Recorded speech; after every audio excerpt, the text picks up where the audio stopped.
Delightful afternoon, everyone. How are you? I hope you all are doing great. As you can see, today we are going to study chapter number 14 British period in India.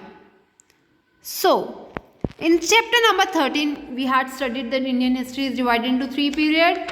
One is ancient period, second is medieval period, and the third and last one is modern period, in which Britishers came to India and they ruled India for about 200 years.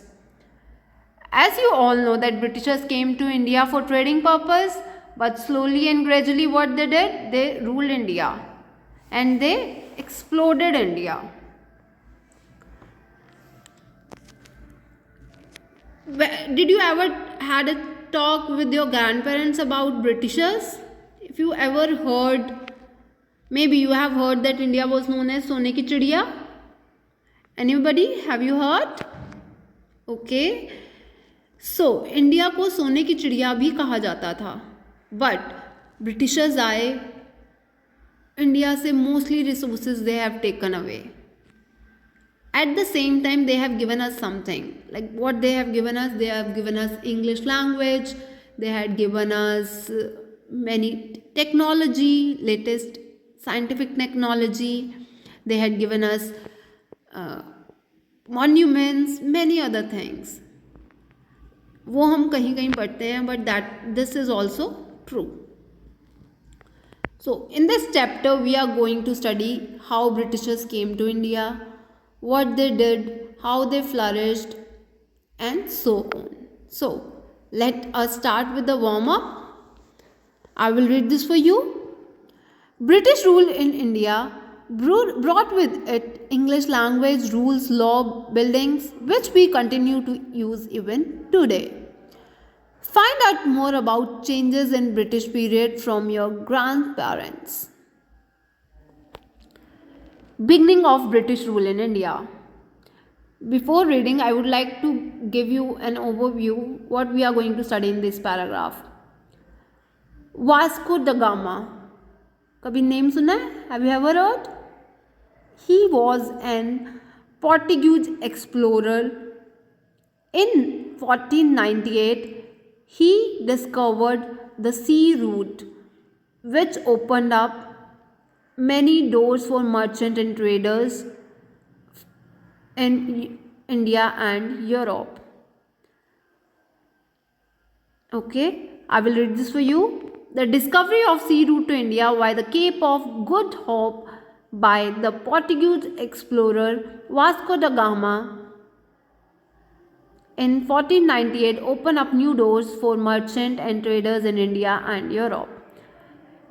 Trade between India and European countries like Netherlands, France, Great Britain flourished, and each country established their trading company in India. So highlight these lines. So once the sea route was established, many European countries they started trading with India. During 1600 CE, the British established their company called East India Company. The trade flourished, rivalry broke out between these trading companies. As we had studied many other countries with Britain, many other countries also came to India like Netherlands, France and Great Britain. So all these were competing with each other for profit.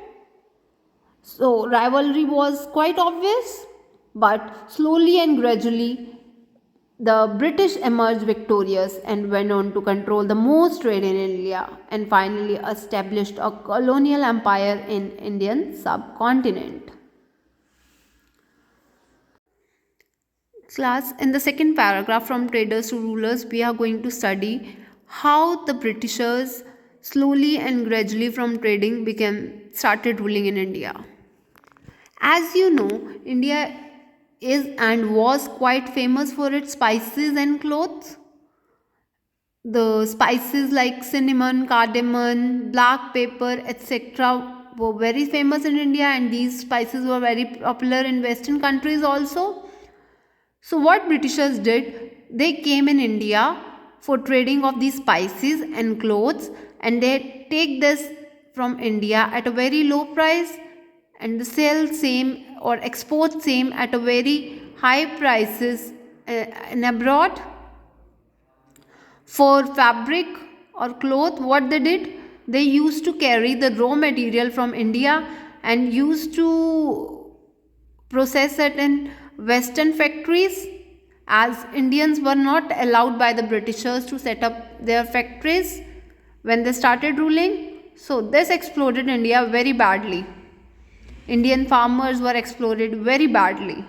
We are going to study in detail. Let us read and then I'll explain you this chapter, this paragraph. The British first arrived in Surat, Gujarat and started trading cloth and spices. Gradually they established trading centers in Bombay, now Mumbai, and Madras, now Chennai, and got permission from the Mughal Empire to conduct trade in Bengal too. The Mughal rulers in India, what they did? They had given permission to the Britishers for trading in India. In return, do you know what? Why they had given permission?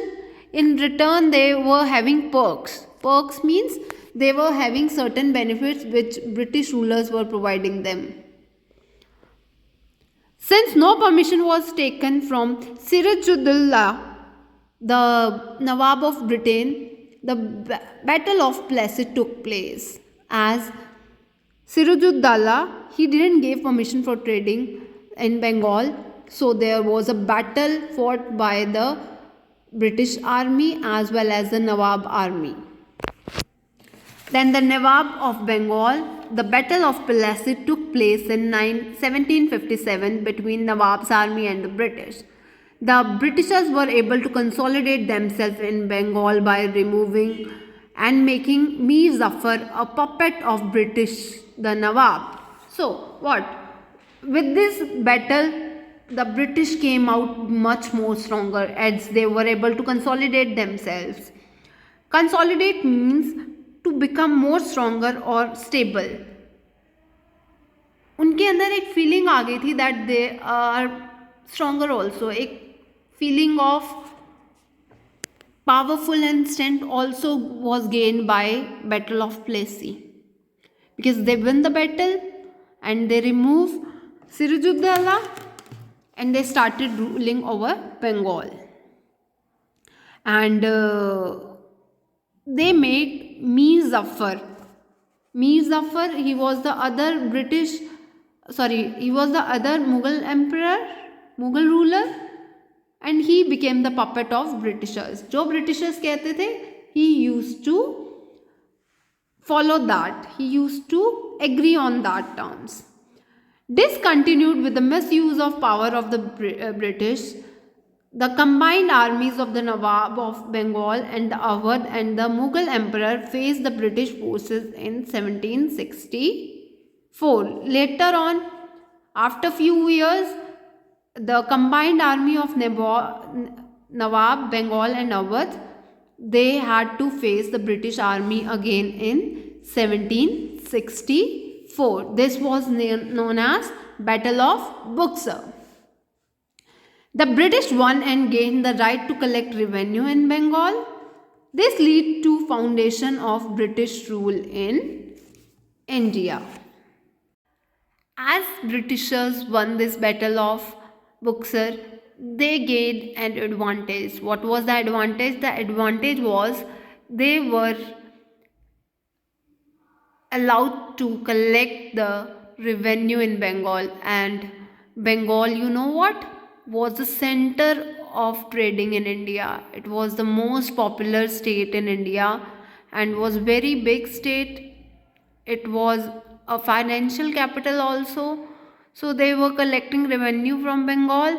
So this laid down a very strong foundation for Britishers to rule in India. So this much for today. Now we are going to do the exercise of the part we have done today. So the first, take out page number 91, fill in the blanks. Vasco da Gama came to India in 1498. The answer is 1498. At the time of Battle of Plassey, the Nawab of Bengal was Sirajud-Dala. Who was the Nawab of Bengal? Sirajud-Dala. And after this, name the following. We haven't done anything.